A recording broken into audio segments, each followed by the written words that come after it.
ہو سکتا ہے آپ میری ویڈیوز نہیں دیکھ پا رہے ہوں، اس کی وجہ میری ویڈیوز پر لگنے والا بین ہے۔ اس صورت میں آپ یا تو وی پی این استعمال کر سکتے ہیں یا پھر اپنا کنٹری چینج کر کے کوئی بھی اور کنٹری کر دیں تو آپ کو میرا چینل پیج اور میری تمام ویڈیوز دکھائی دینے لگیں گی۔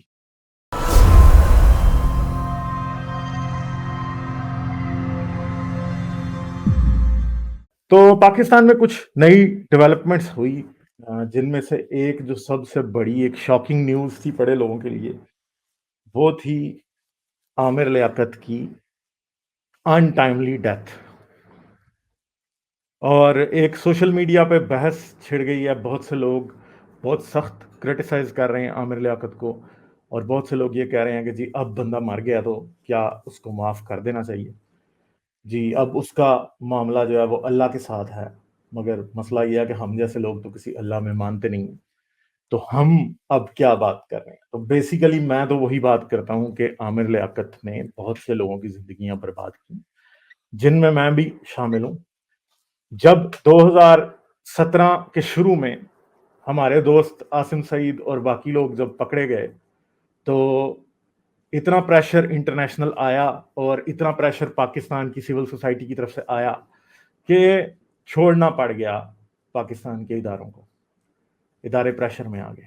پھر اداروں نے بول ٹی وی کے تھرو عامر لیاقت اور دوسرا ایک اور چینل اس کے تھرو اوریا مقبول اور کچھ اور ایسے ٹی وی اینکرز وغیرہ کو لانچ کر دیا، جنہوں نے ہمارے دوستوں کو گستاخ رسول ثابت کرنا شروع کر دیا، اور انہوں نے کہا کہ جی یہ فلاں پیجز چلاتے تھے جو گستاخ رسول تھے، اور یہ تھا اور وہ تھا اور فلاں تھا ڈھمکاں تھا، وہ سارے کا سارا ان لوگوں نے شروع کرا دیا۔ اور جیسے ہی انہوں نے شروع کرایا، ان لوگوں کا پاکستان سے نکلنا امپاسبل ہو گیا۔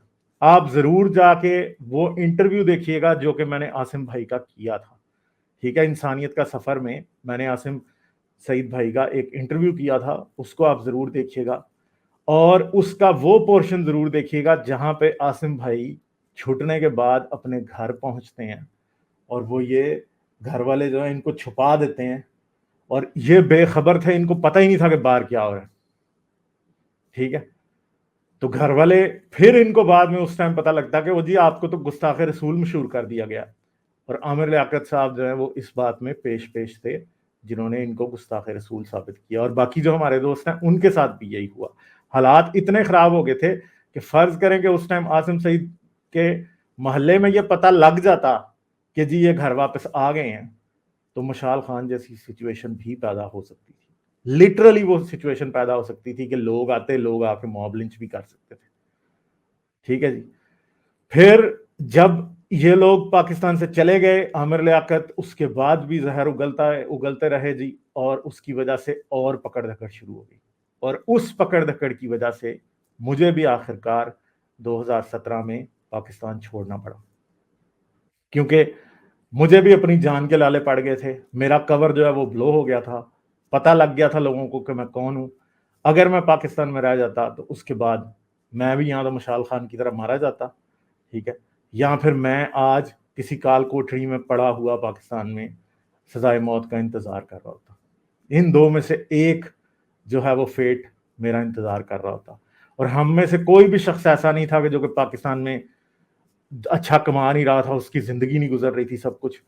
میں آپ کو لٹرلی بتا دوں کہ 2017 2018 2019 میری زندگی کے سب سے مشکل سال تھے، اتنے مشکل سال تھے کہ میں آپ کو بتا نہیں سکتا۔ ہر دن یہ بھی خطرہ تھا کہ بھائی کھانے کے لیے پیسہ نہیں ہے، رہنے کے لیے جگہ نہیں ہے، کہاں جائیں گے، کیا کریں گے، ہر چیز الٹی تھی اس وقت میں۔ اور جتنا برا وقت میں نے گزارا ہے وہ میرے آس پاس جو دوست ہیں میرے وہ جانتے ہیں، عاصم بھائی جانتے ہیں، اور میرے دوست جو ہیں وہ جانتے ہیں کہ کیا کیا کچھ ہوا۔ وقت نہیں ہے وہ بتانے کا، مگر میں آپ لوگوں کو بتاؤں گا ضرور ایک بار کہ اس ساری کشمکش میں جو کہ عامر لیاقت جیسے لوگوں کی پھیلائی ہوئی تھی، ہم لوگوں کے ساتھ کیا کیا ہوا، ہم لوگوں کو کیا کیا سہنا پڑا، کتنی مشکلات ہوئیں، کیا کچھ ہوا۔ اور یقین کریں آج میں بہت کھل کے بات کرتا ہوں۔ جب میں پاکستان میں لکھتا تھا تو میرا فوکس ہمیشہ سائنس ہی ہوتی تھی، اور میں لاجک کے اوپر ریلیجن کو کرٹیسائز کرتا تھا، سائنس لاجک فلسفی کی بیس پہ۔ میں نے کبھی ڈائریکٹلی اس وقت تک اسلام کے اوپر اس طرح سے بات نہیں کی تھی جیسے میں آج کرتا ہوں. اور یہ بھی یاد رکھیں کہ یہ اس ساری پرابلم کی وجہ سے ہوا ہے جو کہ ان لوگوں نے کریٹ کی ہے. کہ آج اب میں بھی کہتا ہوں کہ جنہوں نے میری جس مذہب کی وجہ سے جس آئیڈیالوجی کی وجہ سے میری زندگی برباد ہوگی، میں اس کا لحاظ کیوں کروں؟ تو یہ ریئیکشنری بھی ہے. اور ہم ہمیشہ جو بات کرتے ہیں، ابھی بھی ہم جو بات کرتے ہیں، وہ بیسیکلی اسی سارے نیریٹو سے کرتے ہیں جو ان کی کتابوں میں لکھا ہے، جو ان کی چیزوں میں لکھا ہوا ہے. تو عامر لیاقت کی وجہ سے آپ دیکھیں، وہ جنید جمشید تھا، وہ اچھا خاصا سنگر تھا، اس کی عزت تھی، مولوی بن کے اس نے بھی جوتے کھائے. ایئرپورٹوں پہ لوگوں نے اس کو جوتیاں ماری، لٹرلی لوگوں نے چپیڑیں ماری جنید جمشید کو. ویڈیوز آپ لوگوں کو ابھی بھی یاد ہوں گی. اور اس کے پیچھے بھی عامر لیاقت تھا. جب کوئی موب لنچنگ ہو جاتی تھی تو وہاں پہ یہ جسٹیفائی کرتا تھا. کبھی بھی اس نے مشال خان کی موب لنچنگ کو اوپنلی کرٹیسائز، کبھی بھی اس کی مذمت نہیں کی، کنڈیم نہیں کیا. اس نے شمع اور شہزاد کی جب موب لنچنگ ہوئی تھی، اس کا پروگرام دیکھ کے میرا خون کھول رہا تھا، کیونکہ یہ وہاں پہ مولوی جو بٹھائے تھے، اس نے کوکب نورانی وغیرہ سارے کے سارے، ان میں سے کسی ایک نے جھوٹے منہ بھی اس کی مذمت نہیں کی.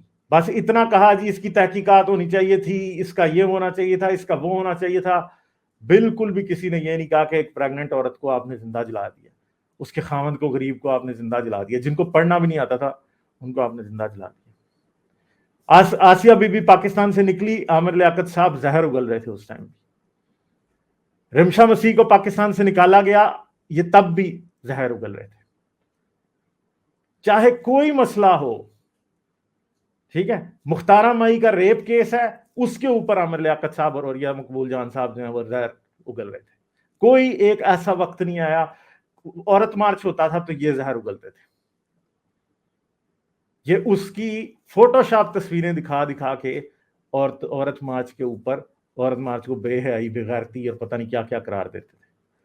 قادیانیوں کا مسئلہ آ جائے تو ان کے لیے موت کی دعائیں کرتے تھے. گستاخ رسول کی سزا سر تن سے جدا. کسی کو عامر لیاقت نے اصل میں بخشا نہیں، کبھی بھی، کہیں بھی نہیں بخشا.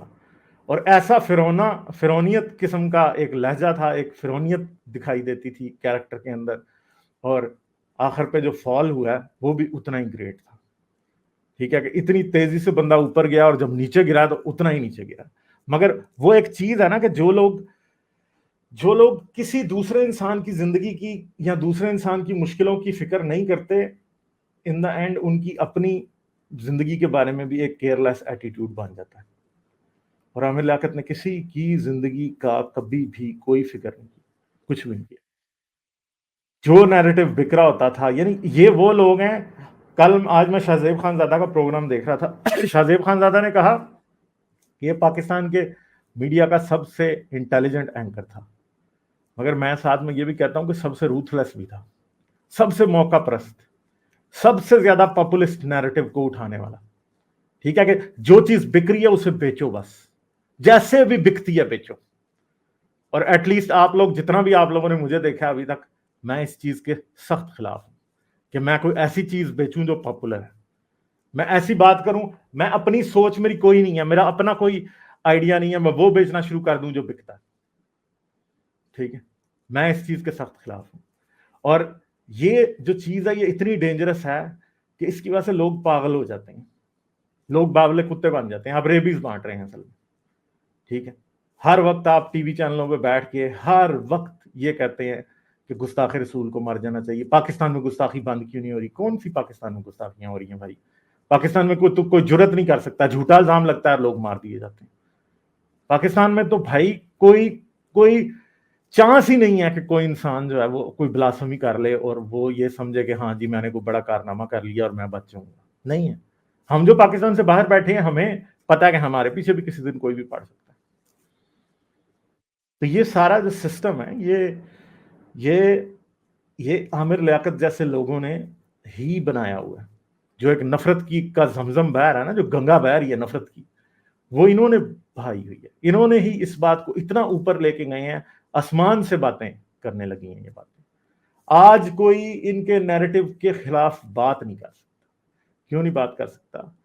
کیونکہ یہ بہت ہی سخت نیریٹو ہو چکا ہے.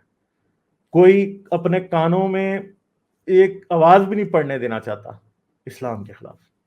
بڑی مشکلوں سے ہم یہ جنگ لڑ رہے ہیں پاکستان کے معاملے میں، بہت مشکل ہے. روز ہم پہ پابندیاں لگا دیتے ہیں، ہمارے چینلز بلاک ہیں، ہماری ویڈیوز بلاک روز کی روز ہوتی ہیں. میں آپ کو لٹرلی بتا سکتا ہوں جتنے بھی یوٹیوبر ہیں سب سے زیادہ ویڈیوز میری بلاک ہیں پاکستان میں آپ کو چیلنج سے بتا سکتا ہوں. اتنی ویڈیوز بلاک ہیں کہ آپ سوچ نہیں سکتے. ہر دوسری ویڈیو میری پاکستان میں بلاک. کیوں؟ کیونکہ وہ بات کرتے ہیں، لاجیکل بات کرتے ہیں، لوگ بدلتے ہیں اس چیز سے، ان کو ڈر بھی پڑا ہوا ہے. مگر کیا کیا جائے؟ کیا عامر لیاقت آخری بندہ تھا جو ایسی باتیں کرتا تھا؟ نہیں. ایسے ہزاروں لاکھوں کی تعداد میں لوگ پاکستان میں بیٹھے ہیں جو یہی باتیں کر رہے ہیں، جو نفرت پیچ رہے ہیں، جو ہر وقت ایک ایسی لائن کو ٹو کرتے ہیں، جو ایسے نیریٹو کو ٹو کرتے ہیں جو کہ نفرت کا نیریٹو ہوتا ہے، جس میں صرف اور صرف نفرت ہی ہوتی ہے، جو کہ انسانوں کے استحصال پہ، ان کی قسم پرسی پہ، ان کی بیچارگی پہ، ان کی تکلیف کے اوپر پرے کرتے ہیں. یہ سب وہ لوگ ہیں جو کہ جتنی معاشرے میں کیوس بڑھے گا، اضطراب بڑھے گا، یہ اتنا ہی زیادہ یہ لوگ طاقتور ہوتے جائیں گے، یہ اتنے ہی زیادہ مضبوط ہوتے جائیں گے. یہ ہر دوسرے بندے کو یہ دھمکی دیتے ہیں کہ ہاں جی اگر تم نے کوئی میرے خلاف بات کی تو میں تمہارا وہ حال کروں گا کہ تم سوچ بھی نہیں سکتے. چاہے یہ دھمکیاں مبشر زیدی کو دی ہوں. مبشر زیدی جو ایک پاکستانی جرنلسٹ تھے، انہوں نے بھی ٹویٹر کے اوپر کافی ان باتوں کا اظہار کیا کہ عامر لیاقت نے لٹرلی مبشر زیدی کا کیریئر ختم کر دیا. عامر لیاقت کی وجہ سے بہت سے لوگ ملک میں نہیں رہ پائے. ٹھیک ہے، تو اینڈ کیا ہوا؟ تکبر اور ایک سیڈسٹ نیچر کی انتہا کہ یہ لوگ سمجھتے ہیں کہ ہم انوینسیبل ہیں، کیونکہ یہ اتنے لوگوں کو زیر کر چکے ہوتے ہیں، یہ اتنے لوگوں سے کی زندگی تباہ کر چکے ہوتے ہیں کہ یہ سوچتے ہیں کہ یہ خدا ہیں. یہ گاڈ سنڈروم ہو جاتا ہے ان کو. یہ سمجھتے ہیں کہ نہیں جی ہمیں کوئی بھی نیچا نہیں دکھا سکتا. اور پھر جب یہ گرتے ہیں تو وہاں سے گرتے ہیں جہاں سے انہوں نے سوچا بھی نہیں ہوتا کبھی. ٹھیک ہے، ایک آپ نے شادی کی، آپ نے ایک بچی سے شادی کی، آپ نے سوچا کہ اس سے میں شادی کروں گا تو بہت ایزی ہوگا اس کو تو ہینڈل کرنا، مگر اسی نے آپ کی زندگی کو عذاب بنا دیا. اس نے آپ کی ویڈیوز نکال دی، اس نے آپ کی یہ بتا دیا دنیا کو کہ آپ نشہ کرتے ہیں، سارا کچھ آپ کا برباد کر کے چند ماہ میں آپ کی زندگی کو ادھیڑ کے رکھ دیا اور آپ کے ہاتھ میں پکڑا دیا اور آپ اسے لے کے کہاں پھر رہے ہیں. تو عامر لیاقت لٹرلی مجھے تو یہ لگتا ہے کہ آخری دنوں میں سخت قسم کے ڈپریشن کا شکار تھے. اور یہ ڈپریشن اور جو ایڈکشن ہے کوکین کی، وہ اور شاید جو کمرے میں جنریٹر چل رہا تھا وہ، یہ تین ساری چیزوں نے مل کے عامر لیاقت کی زندگی کا اینڈ کر دیا، اختتام کر دیا. اس کے ساتھ ساتھ عامر لیاقت کا پوسٹ مارٹم نہیں کرنے دیا گیا. بہت سے لوگ یہ کہیں گے پوسٹ مارٹم نہیں کرنے دیا گیا، پتہ نہیں قتل تھا کوئی. نہیں، ایسی بات نہیں ہے بھائی. گھر والوں کو پتا تھا کہ یہ ڈیتھ کیسے ہوئی. ڈاکٹرز نے ان کو بتایا ہوگا کہ یہ ڈیتھ ایسے ہوئی ہے. پوسٹ مارٹم نہ بھی کریں تو ڈاکٹرز کو پتا لگ جاتا کہ ڈیتھ کیسے ہوئی. تو پوسٹ مارٹم اصل میں کرنے کی ضرورت نہیں تھی. اگر کوئی یہ کہے کہ جی عامر لیاقت کی موت کے پیچھے کوئی سازش تھی، کچھ تھا، I don't think so. I think کہ بندہ آخری دنوں میں اتنا بے پرواہ یا پھر اتنا لاچار ہو چکا تھا کہ بہت سی چیزیں اس کے ذہن میں ہی نہیں آئی اور وہ آخر پہ اسی طرح سے اس کی ڈیتھ ہوگی. ٹھیک ہے جی، تو یہی ایک سچویشن ہے جو کہ ہے. مگر زندگی کے لاس پہ کسی کو بھی جو ہے خوشی نہیں ہوتی. مجھے کوئی عامر لیاقت کے مرنے کی خوشی نہیں.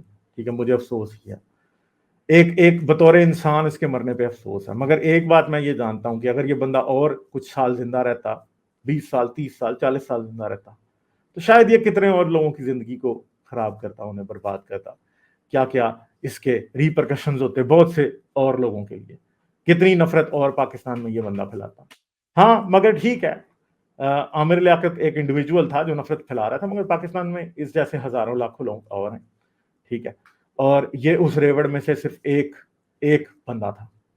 اس ریوڑ میں ابھی اور بہت لوگ ہیں، اور ایسے ابھی چڑھنے والے ستارے ہیں جو کہ ابھی شروع ہوئے ہیں، سعد حسن رضوی جیسے یا اس طرح کے. اور لائک، شیئر اور سبسکرائب کرنا مت بھولیں. اس کے ساتھ ساتھ آپ میرے چینل کو پیٹریون پر سپورٹ کر سکتے ہیں. پیٹریون کا لنک ویڈیو کی ڈسکرپشن میں ہے.